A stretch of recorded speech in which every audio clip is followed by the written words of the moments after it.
Hey guys, how you doing? Thanks for hanging out with me to chat books for a little bit. I have just finished reading Upon a Frosted Star by M A Kuzinar, whose name I hope I'm not butchering too much. And this is a very cozy, sort of wintry vibe. Fairytale sort of retelling. Well, the comp titles are The Great Gatsby meets Swan Lake, which very much accommodates sort of a decadent, very visually inspiring, lusciously lyrical language to create an impeccable atmosphere.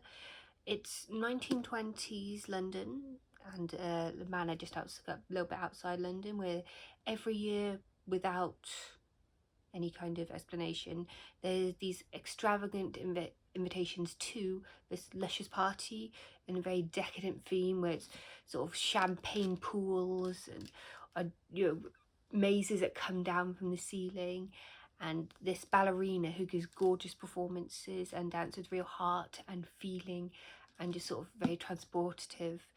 And you can very much see the Great Gatsby massive party vibes that comes into it, and like F. Scott Fitzgerald is mentioned by one of the characters as their favourite author. The main character is this artist Forster, who's sort of very listless, very sort of trying to discover himself, an artist living in London in this flat he can about barely cover the thing of, and you can't really seem to finish a picture because he doesn't have that spark of inspiration. Technically brilliant artist, but not quite being able to capture the magic in something that really paints with feeling a lot of the time, or even when he actually is to finish a piece, and he's just sort of becoming more listless day to day, very sort of restless, taking these massive walks around London with his roommate, who's this journalist who's also struggling to make a mark, and they're very much sort of come together as brothers.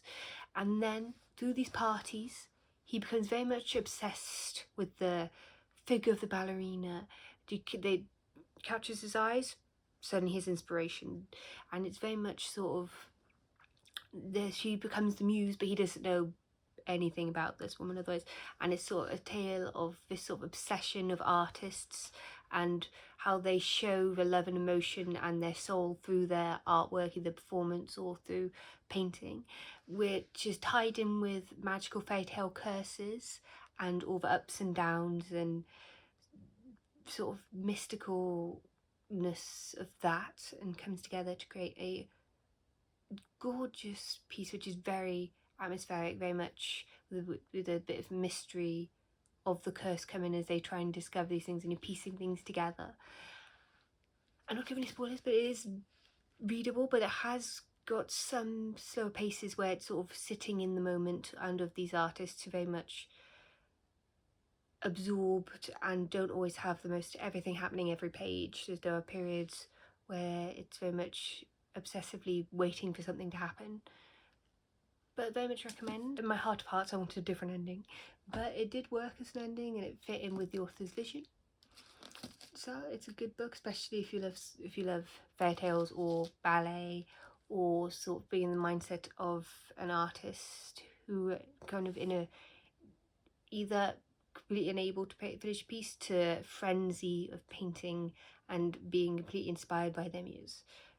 You get catching that vibe very well. Thanks for listening. Thought I'd give doing a single book review vid a go, but I hope you have fun, and let me know if you've had any good reads lately, and thank you. Bye bye.